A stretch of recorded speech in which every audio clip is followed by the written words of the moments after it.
오늘 우리에게 주시는 하나님의 말씀은 요한계시록 2장 12절에서 17절 말씀입니다. 버가모 교회의 심부름꾼에게 이렇게 써보내라. 날카로운 양날칼을 가지신 분이 이렇게 말씀하신다. 나는 내가 어디에 거주하는지를 알고 있다. 그곳은 사탄의 왕좌가 있는 곳이다. 그렇지만 너는 내 이름을 굳게 붙잡고 또 내 신실한 증인인 안디바가 너희 곁 곧 사탄이 살고 있는 그곳에서 죽임을 당할 때에도 나를 믿는 믿음을 저버리지 않았다. 그러나 나는 내게 몇 가지 나무랄 것이 있다. 너희 가운데는 발람의 가르침을 따르는 자들이 있다. 발람은 발락을 시켜서 이스라엘 자손 앞에 올무를 놓게 하고 우상의 제물을 먹게 하고 음란한 일을 하게 한 자다. 이와 같이 내게도 니골라당의 가르침을 따르는 자들이 있다. 그러니 회개하여라. 만일 회개하지 않으면 내가 속히 너에게로 가서 내 입에서 나오는 칼을 가지고 그들과 싸우겠다. 귀가 있는 사람은 성령이 교회들에 하시는 말씀을 들어라. 이기는 사람에게는 내가 감추어둔 만나를 주겠고 흰 돌도 주겠다. 그 돌에는 새 이름이 적혀 있는데 그 돌을 받는 사람밖에는 아무도 그것을 알지 못한다. 오늘 여러분과 함께 나눌 말씀은 버가모 교회에 주신 주님의 편지입니다. 이 버가모 교회를 생각하면 인도네시아에 단기 선교 갔을 때 그 힌두교 마을에 세워진 교회를 방문했던 기억이 납니다. 그 마을 입구에서 우리를 안내하시던 선교사님이 일행들에게 신신당부하시기를 이 힌두 마을은 영적으로 굉장히 어려운 곳이라 우리가 절대 옆 사람하고도 이야기하지 말고 조용히 마을을 쭉 지나서 교회를 방문하고 나오셔야 됩니다. 절대 아무 말도 하지 않으셔야 됩니다. 이런 당부를 하셨고, 그래서 우리가 아무 말 하지 않고 그 마을을 이렇게 지나가는데 집집마다 다 신당을 이렇게 만들어 놓은 모습이 아주 괴기스러운 느낌도 들었지만, 그런 마을 안에 있는 그 자그마한 교회는 얼마나 어려울까 하는 생각을 했었습니다. 버가모 교회가 꼭 그와 같은 형편이었습니다. 13절에서 예수님께서는 이 버가모라는 시를 사탄의 왕좌가 있다고 그렇게 표현하셨어요. 사탄의 왕좌라는 말은 사탄이 통치하는 도시라는 뜻이죠. 그 정도로 이 버가모라는 도시는 우상숭배가 극심했고 또 사탄의 역사가 굉장히 강했던 그런 도시였습니다. 그 가운데에 버가모 교회가 있었던 것입니다. 그럼에도 불구하고 이 버가모 교회는 예수님의 이름을 굳게 붙잡았습니다. 특별히 여기서 언급된 아주 참 끔찍한 일이 아마 틀림없이 그 교회의 영적 지도자였을 거라고 생각이 듭니다. 지금으로 말하면 목사나 장로였겠죠. 아가보라고 하는 사람이 거기서 안디바라고 하는 사람이 거기서 순교를 합니다. 그때 예수님께서 말씀하시기를 그 교회가 사탄이 살고 있는 곳 옆에 있었다고 이야기를 합니다. 그러니까 버가모 교회 바로 옆에 큰 신전이 있었던 거죠. 이 안디바가 그 신전으로 끌려가서 거기서 죽임을 당했습니다. 그런 끔찍한 일이 이 버가모 교회에 있었습니다. 그럼에도 불구하고 그들은 신실하게 믿음을 지켰습니다. 13절에 그 일에 대해서 이렇게 말씀합니다. 그렇지만 너는 내 이름을 굳게 붙잡고 또 내 신실한 증인인 안디바가 너희 곁 곧 사탄이 살고 있는 그곳에서 죽임을 당할 때에도 나를 믿는 믿음을 저버리지 않았다. 요한계시록에 어떤 사람의 이름을 구체적으로 언급한 것은 이 안디바가 유일합니다. 예수님께서는 그 안디바에 대해서 내 증인, 내 신실한 증인 안디바라고 이렇게 말씀하시면서 아주 강한 애정을 표현하셨습니다. 안디바가 죽을 때 주님이 그걸 다 보고 계셨다는 뜻이죠. 주님이 허락하셨기 때문에 그런 일도 일어났다는 뜻입니다. 그러므로 여러분들이 어떤 어려운 일을 겪든지 명심하셔야 될 것은 주님도 보고 계시다는 것입니다. 만약에 여러분이 그런 어려운 일을 지나가야만 되는 것이라면 그러면 여러분들은 정말 더욱 주님을 바라보아야 됩니다. 주님을 바라보면 주의 이름을 위하여 고난당하는 것이 영광이고 기쁨이라는 사실에 대해서도 깨닫게 됩니다. 그리고 내가 어떤 길을 가야 되는지에 대한 분명한 분별이 오게 됩니다. 자, 이런 교회가 버가모 교회였습니다. 그런데 그 버가모 교회가 책망을 받은 것이 있었습니다. 그것은 발람의 교훈을 따르는 이들을 용납해 준 일입니다. 14절 말씀에 너희 가운데는 발람의 가르침을 따르는 자들이 있다 그랬습니다. 여러분, 발람 선지자 기억하십니까? 민수기에 나옵니다. 모압 왕 발락이 이스라엘을 저주해 달라고 많은 재물을 가지고 발람 선지자에게 찾아옵니다. 발람 선지자는 돈을 하나님보다 더 좋아하는 선지자라 그 재물이 탐이 나서 이스라엘을 저주하려고 하는데 하나님이 허락지 않습니다. 너무너무 발람이 이 일로 인해서 안타까워하고 발락 왕도 안타까워하니까 발람이 꾀를 냅니다. 내가 저주할 수는 없지만 하나님이 저 이스라엘을 무섭도록 징계할 수 있는 그런 계책이 있다고. 발락 왕이 뭐냐고 물어봅니다. 저 이스라엘의 남자들을 다 타락시키라. 그래서 발락 왕이 모압 여인들을 그 이스라엘의 남자들에게 가게 만듭니다. 그리고 유혹합니다. 그래서 그 여인을 따라서 이스라엘 남자들이 그 모압이 섬기는 신전에 찾아가서 거기서 제사하고 그리고 음행을 합니다. 하나님께서 대단히 진노하시죠. 그리고 이스라엘은 무서운 징계를 당합니다. 그랬던 바로 그 사건을 이야기하는 것입니다. 이 발람의 교훈을 따랐다는 말은 하나님을 믿는다고 하면서도 여전히 우상숭배하고 탐심을 버리지 못하고 음란한 죄를 짓고 사는 것을 말합니다. 15절에서는 니골라당에 대한 말씀을 합니다. 이와 같이 내게도 니골라당의 가르침을 따르는 자들이 있다. 이 니골라당 이와 같이라고 표현한 거 보면 이 발람의 교훈을 따르는 자들과 아마 비슷한 사람들이었던 것 같습니다. 많은 성경 주석가들이 이 니골라당을 영지주의자라고 그렇게 해석을 하는데 그 말은 무슨 뜻이냐면 사람에게는 영혼과 육신이 있다고 믿고 영혼은 중요한 것이고 육신은 하찮은 것이라고 생각합니다. 영혼이 구원을 받았다면 육신적으로는 아무렇게나 살아도 아무 상관이 없다고 주장하던 무리들이었습니다. 교회 안에 일어난 이단들이죠.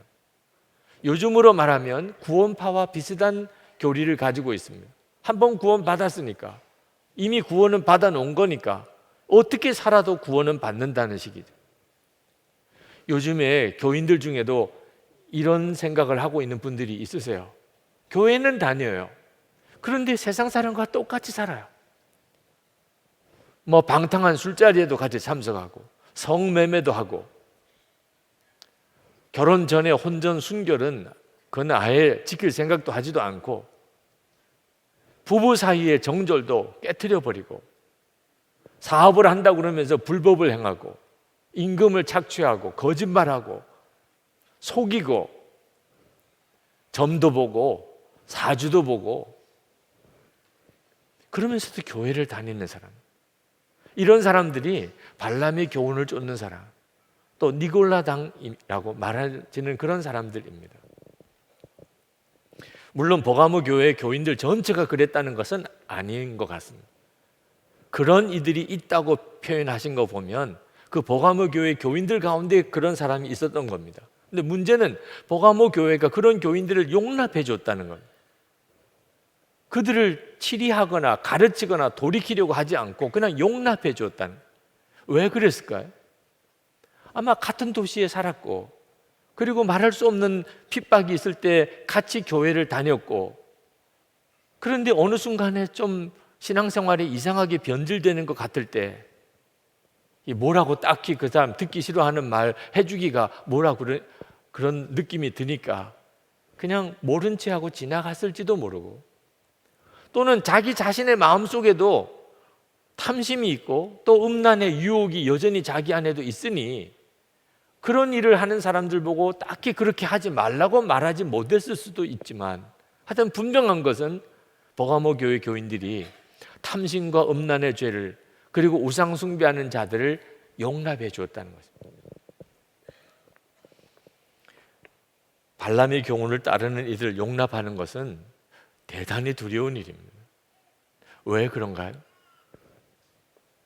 모든 교인들이 다 그렇게 되는 일이 금방 오기 때문에, 이 발람의 교훈을 따르는 일, 탐심을 갖고 그리고 음란한 일을 하고 그리고 세상 우상 숭배를 하고 세상 성공을 위해서 살고 세상의 어떤 부유함만을 추구하는 것은 사람들에게 급속하게 퍼지는 것입니다. 주님은 버가모 교회에게 회개하고 돌이켜야 한다고 하시면서 아주 무서운 경고를 하십니다. 16절에 그러니 회개하여라. 만일 회개하지 않으면 내가 속히 너에게로 가서 내 입에서 나오는 칼을 가지고 그들과 싸우겠다. 똑같은 상황이 에베소 교회에 있었습니다. 에베소 교회도 니골라 당이 생겼습니다. 근데 그때 에베소 교회는 단호하게 그들을 미워하고 니골라 당을 제거했습니다. 그래서 주님이 칭찬하셨어요. 그런데 바로 이웃인 버가모 교회는 이 니골라 당을 그냥 용납해 준 겁니다. 에베소 교회는 처음 사랑을 잃어버린 것 때문에 책망을 받았고, 이 버가모 교회는 지나친 관용, 용납해서는 안 되는 이들을 용납해 준 것으로 인해서 하나님의 책망을 받습니다. 여러분들도 이제 명심해야 합니다. 우리가 분명히 알아야 합니다. 세상에 살려면 세상식대로 살 수밖에 없잖아. 세상에서 먹고 살려고 하는 건데 돈 버는 게 뭐 그렇게 중요한 문제가 돼. 살다가 보면 또 이런저런 일도 같이 겪는 거지. 어떻게 사람이 깨끗하게 정결하게만 살 수 있어?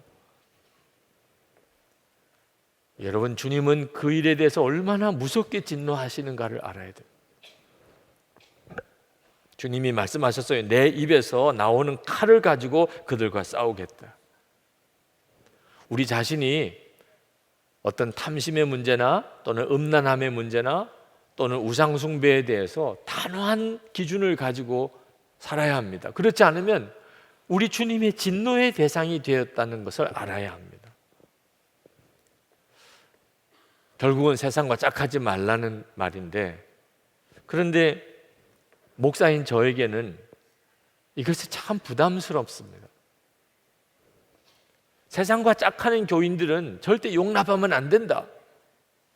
여러분 한번 생각해 보세요. 지금 이것을 우리 교회에 적용하자면 어떻게 해야 합니까?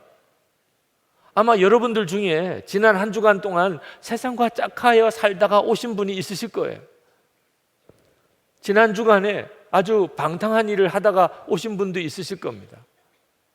불법을 행하면서 살고 있는 분도 있으실 거예요. 어떻든지 돈을 벌기 위해서 수단과 방법을 안 가리는 분들도 아마 오늘 예배에 오셨을 수도 있어요. 그분들을 교회에서 내쫓아야 하는 겁니까? 오늘 여러분들이 어떻게 살았는지를 다 조사해서 여러분들 속에 탐심이 있고 음란함이 있고 우상숭배하는 사람들을 교회에서 다 내쫓아야 하는 겁니까? 이건 목사인 저로서는 도대체 어떻게 해야 하는가 하는 심각한 문제가 되는 거예요. 아니, 어떻게 살았던 한 주간 동안 이렇게 주일에 교회 나와서 예배 드리는 것만 가지고도 괜찮은 거잖아요. 이렇게라도 나와서 교회 와서 예배 드리는 것만 가지고도 이거 참 다행이잖아요. 돈을 어떻게 벌었든지 간에 그것 가지고서 헌금도 많이 하고 선교비도 내고 어려운 사람 도와주면 그것도 괜찮은 거잖아요.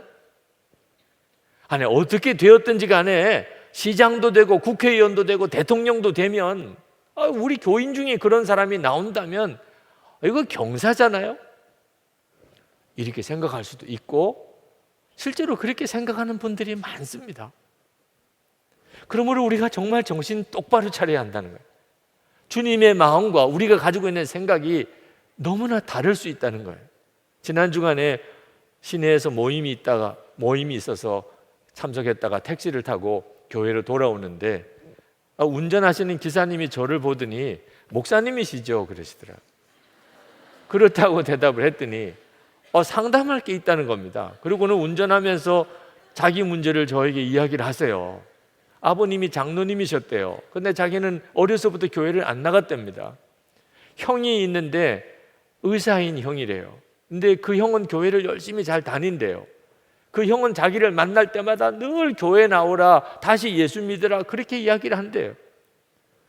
듣지를 않다가 작년에 죽을 고비를 3번이나 넘기면서 내가 하나님께 돌아가야 되겠구나, 내가 이제는 예수를 믿어야 되겠구나, 하나님 경고를 깨닫고 교회를 다니기 시작했다는 겁니다. 그런데 얼마 전에 아버지의 유산을 처분을 했는데 수십억 돈을 형이 몽땅 다 가져갔다는. 아니 목사님, 이런 경우를 어떻게 해야 됩니까? 아니 그렇게 나보고 예수 믿으라, 이제는 좀 정신 차려서 똑바로 살아라 그러던 그 형이 어떻게 이렇게 할 수 있냐 말이에요. 나를 전도해놓고 자기는 이제 교회 다니기 싫다는, 그렇게 예수 믿을 거면 안 믿고 싶다는, 형을 만나면 죽이고 싶은 생각도 든다는. 교회에 도착해서 붙들고 기도를 했다니까요. 그분 붙들고 시험에 들지 말게 해 주옵소서, 그렇게 간절히 기도. 너무 마음이 아프더라고. 그렇게 동생을 전도를 했으면, 그러면 그 영혼을 끝까지 책임질 수 있도록 그렇게 모범을 보여야지요. 예수 믿는 자로. 어떻게 그렇게 열심히 전도하면서 돈 문제 하나 앞에서 그렇게 무너져서 사랑하는 동생의 영혼을 지옥으로 내몰 수 있냐 말이에요. 여러분, 이것이 지금 현재 우리들의 실상이에요. 고난의 때는 훌륭하게 잘 극복했습니다. 고난이 오고 핍박이 오고 예수 믿기 어려운 상황이 오면 오히려 정신 차리고 기도하고 주님께 더 가까이 가고, 그래서 영적으로 더 강해집니다. 그런데 문제는 이제 그 때가 지나가고 편안한 때가 오고 풍요한 때가 오고 유혹이 찾아올 때, 그때는 그만 정신줄 놓아버립니다. 그때는 그만 마음이 풀어져 버립니다. 오히려 은근히 그런 유혹을 즐깁니다. 붙잡았던 주님에서 놓아버립니다. 여러분, 마귀가 우리를 넘어뜨리려고 역사할 때 2가지 무기가 있는데 하나는 핍박입니다. 분명히 핍박으로 역사합니다. 그러나 더 무서운 무기가 있는 거 알아야 됩니다. 그게 유혹이에요. 탐심과 음란과 우상숭배의 유혹입니다. 우리 한국 교회 100여 년 역사밖에 안 되는 이 짧은 한국 교회사를 돌아봐도 똑같습니다. 한국 교회는 고난을 거쳤던 교회예요. 말할 수 없는 고난의 시절을 지나갔습니다. 그때 한국 교회는 오히려 더 강해졌어요. 더 정결해졌어요. 사회적으로 정신적인 지주 역할을 했어요. 그런데 이제 편안한 때가 왔습니다. 교인들이 많이 늘기 시작했습니다. 교회도 성장하고 예배당도 큰 예배당을 지었습니다. 그런데 지금 한국 교회는 위기라고들 말합니다. 여러분, 핍박이 무섭습니까? 유혹이 무섭습니까? 정신 똑바로 차려야 돼요. 많은 분들이 북한에서 살고 있지 않는 것을 다행이라고 생각합니다. 물론 다행입니다. 북한에 있었다면 아마 이런 예배 드릴 수도 없겠지요. 여러분들 중에 진짜 예수 믿겠다는 분들 다 수용소로 끌려갔겠지요. 그러나 여러분 알아야 돼요. 편안한 지금 이 대한민국이 영적으로는 핍박이 있는 북한보다 훨씬 더 무서운 곳입니다. 3년 전입니다. IS에 의해서 중동에 있는 어느 나라가 완전히 내전에 사로잡혔습니다. 그곳에 선교사님들 팀이 들어가 있었는데 어떻게 해서든지 그 나라를 지키려고, 그곳에 있으려고 무던히 애를 썼지만 결국은 그곳에서 빠져나와야 됐습니다. 그렇지 않으면 다 죽을 형편이 되었어요. 그런데 너무 늦었어요. 나올 수 있는 모든 교통편이나 그리고 나갈 수 있는 도로가 열려 있는 곳이 없었습니다. 이제 꼼짝없이 그냥 지하실까지 다 수색하는 그 IS에 의해서 다 죽을 지경이 됐어요.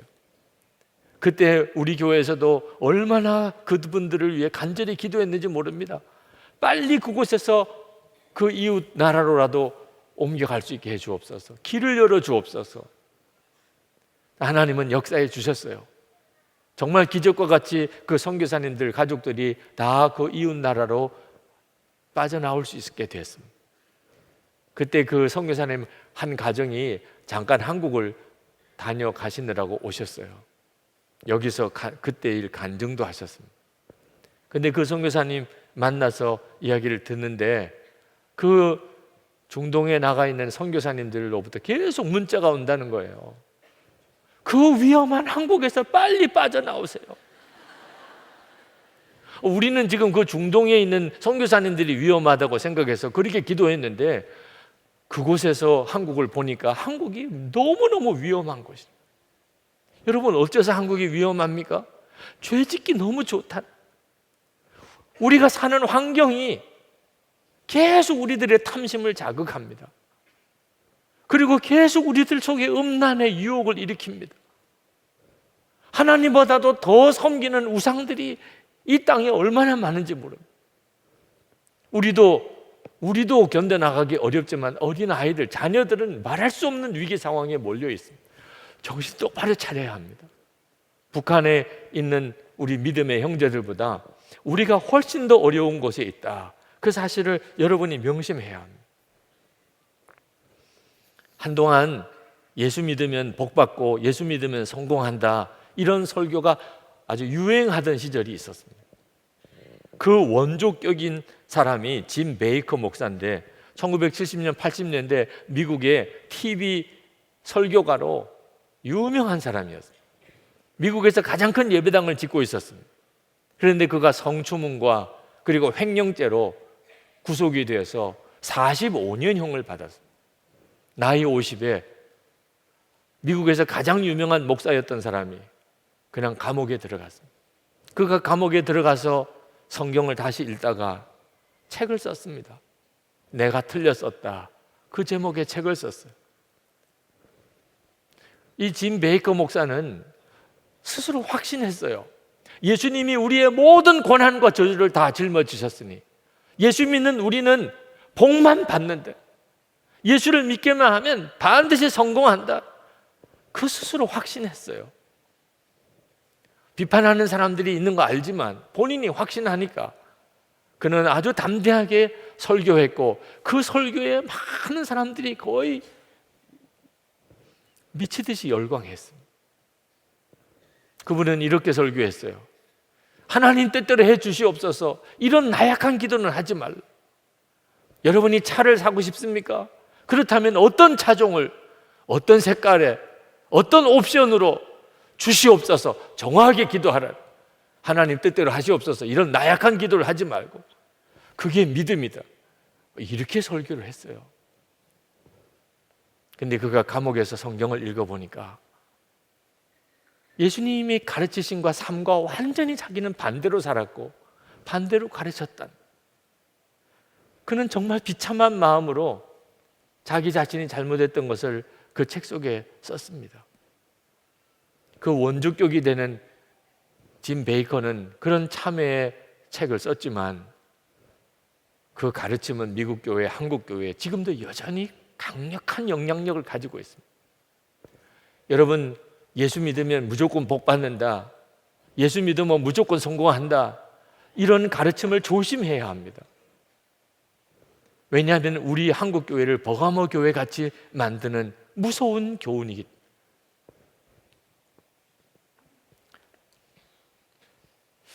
근데 여러분, 이것은 저 자신에게 큰 숙제를 가져다 주는 것이었어요. 탐심과 음란을 교회에서 제거하라. 교인들 안에 그런 교인들이 있으면 그걸 교회에서 용납하지 말으라. 당연한 말씀이에요. 반드시 그리 해야 될 것 같아요. 그런데 그걸 어떻게 설교하냐 말이에요. 탐심을 가지고 있는 사람, 음란한 죄를 짓고 있는 사람, 다 교회에서 떠나세요. 교회 나오지 마세요. 이렇게 설교해야 되는 겁니까? 아니면 안 나가는 사람 출교합니다. 그래서 쫓아내 보여야 되는 겁니까? 아니면 여러분 탐심을 부리지 마세요. 음란한 일을 하지 마세요. 설교하면 그러면 되는 겁니까?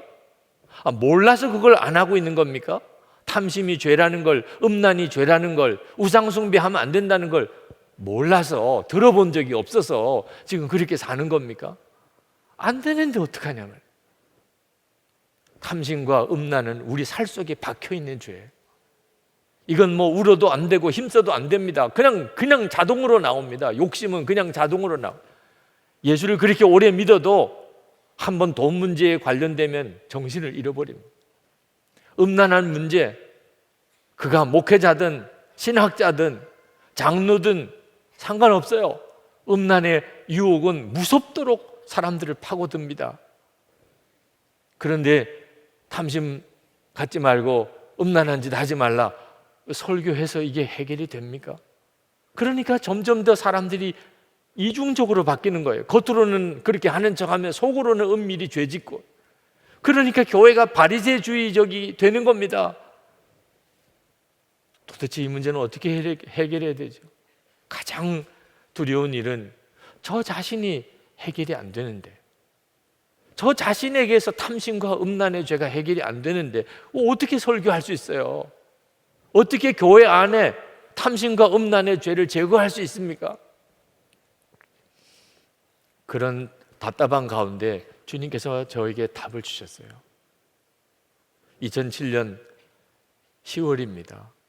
제가 이런저런 수술로 병원에 한 달 동안 입원해 있었습니다.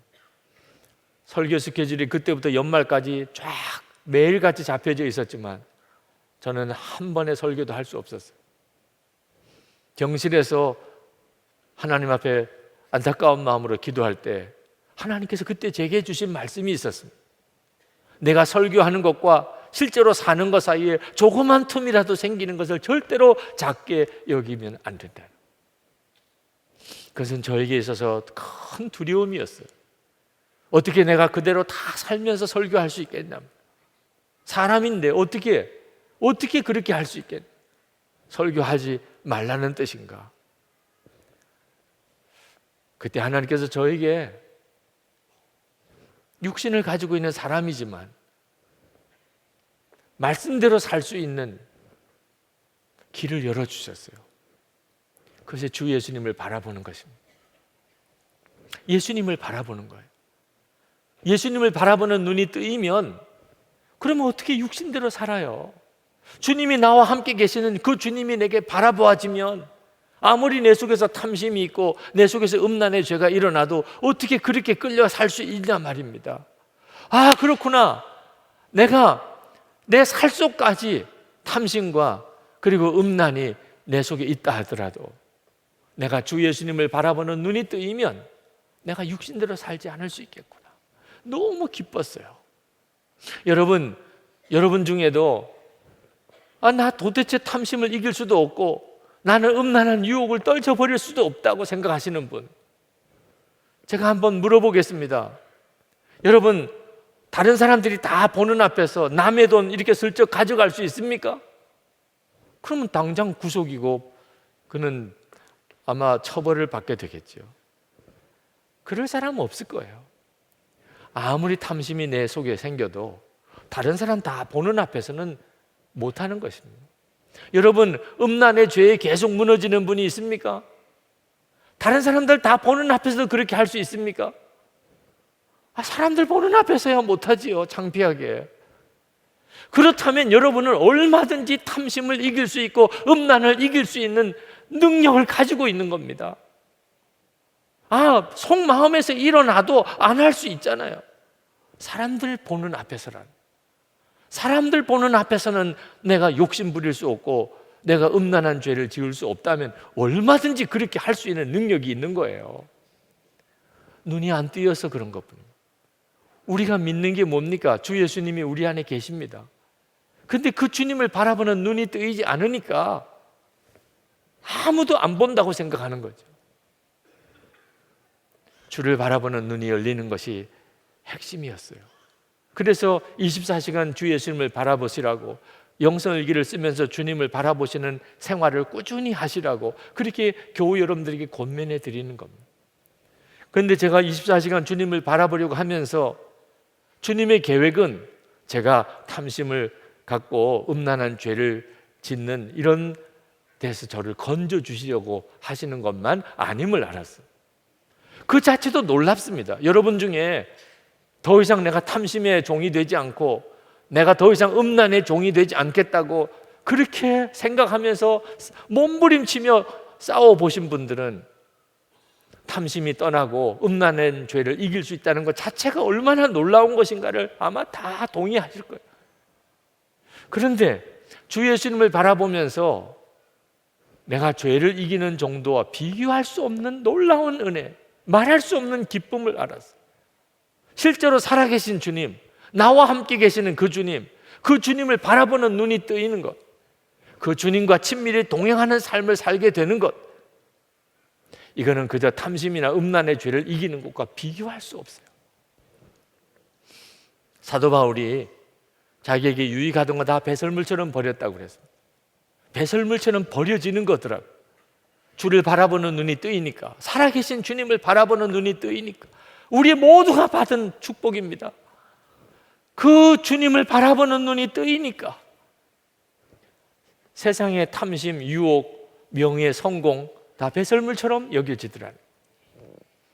민수기 6장 24절 26절에 보면 모세가 제사장들에게 백성을 축복하라고, 이렇게 축복하라고 지시하신, 아주 구체적으로 말씀하신 내용이 나옵니다. 여호와는 내게 복을 주시고 너를 지키시기를 원하며, 여호와는 그의 얼굴을 내게 비추사 은혜 베푸시기를 원하며, 여호와는 그 얼굴을 내게로 향하여 드사 평강 주시기를 원하노라. 여러분, 하나님께서 얼굴을 우리에게 드시는 게 뭐 그렇게 대단한 복입니까? 대단한 복이죠. 경험 못 해보시니까 그 복이 얼마나 큰지를 모르는 겁니다. 주님의 얼굴을 바라보는 눈이 뜨이는 것, 그러면 무엇이 문제가 돼요?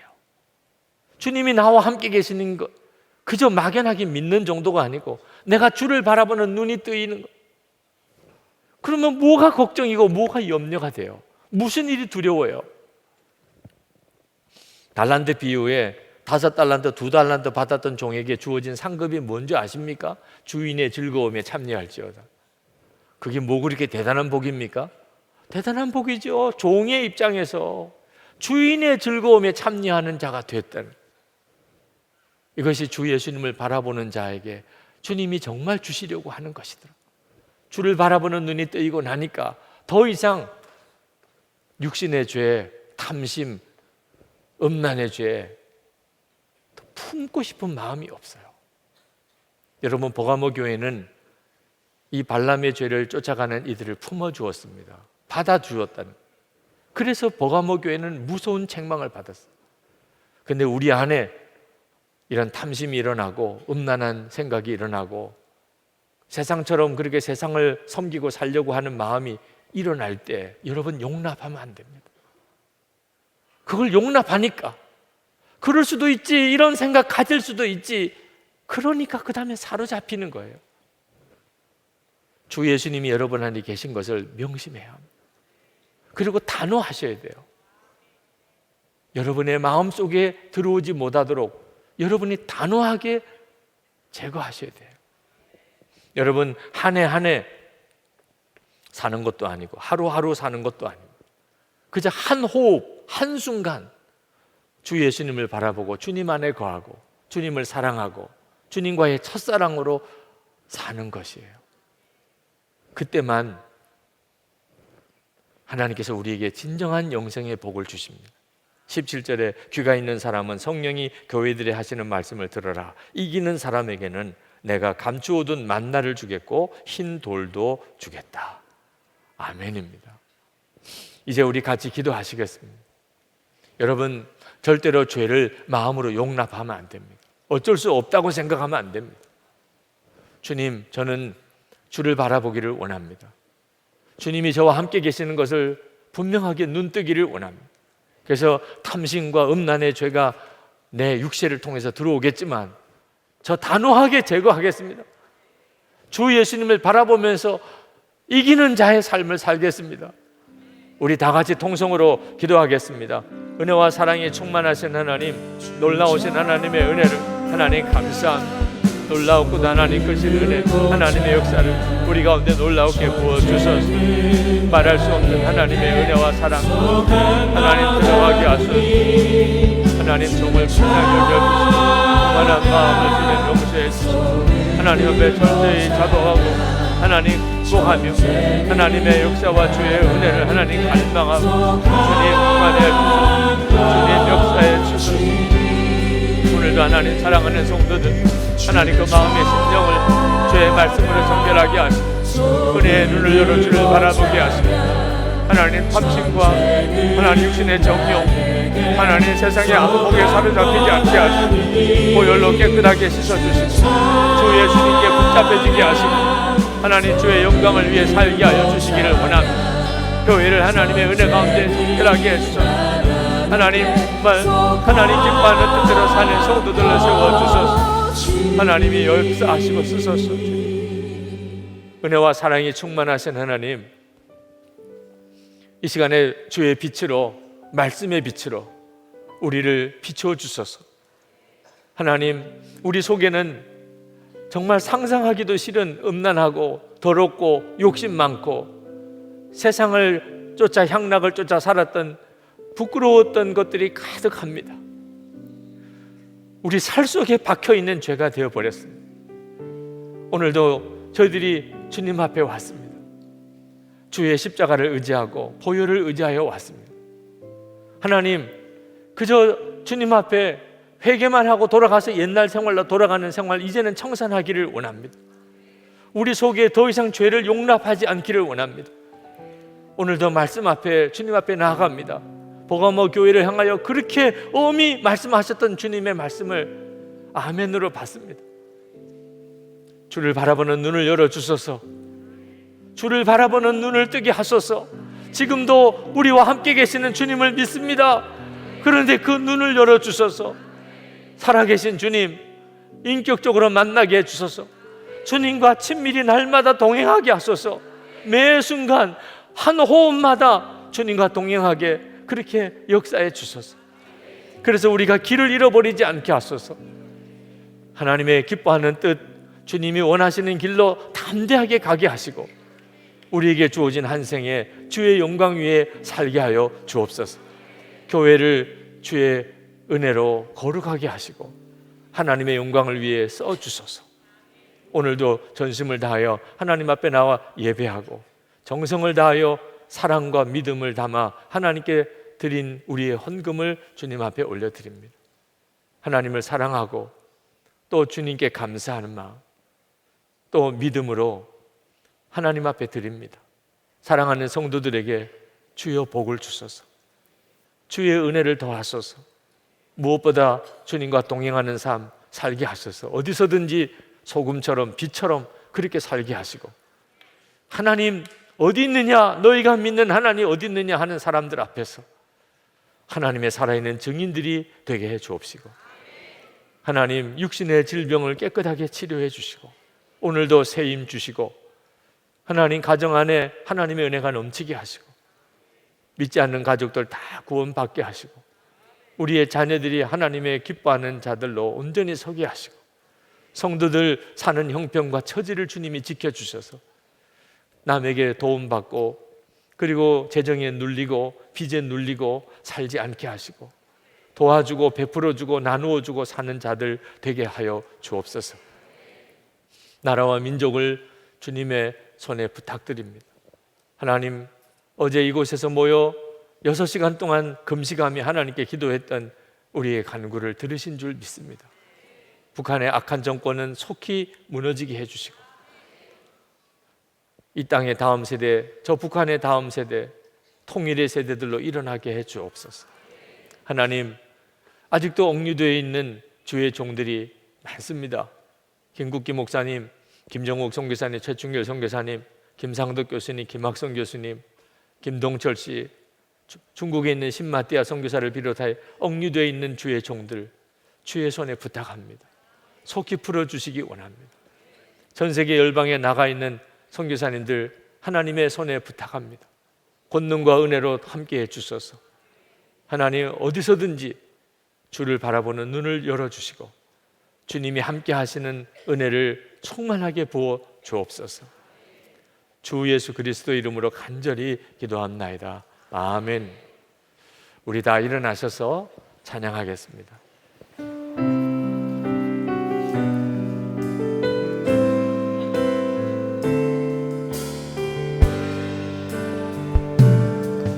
세상의 유혹 시험이 내게 몰려올 때에 나의 힘으론 그것들 모두 이길 수 없네. 거대한 폭풍 가운데 위축된 나의 영혼 어찌할 바를 몰라 헤매이고 있을 때 주를 찬양, 손을 들고 찬양. 전쟁은 나에게 속한 것 아니니 주를 찬양, 손을 들고 찬양. 전쟁은 하나님께 속한 것이니 주를 찬양, 손을 들고 찬양. 전쟁은 나에게 속한 것 아니니 주를 찬양, 손을 들고 찬양.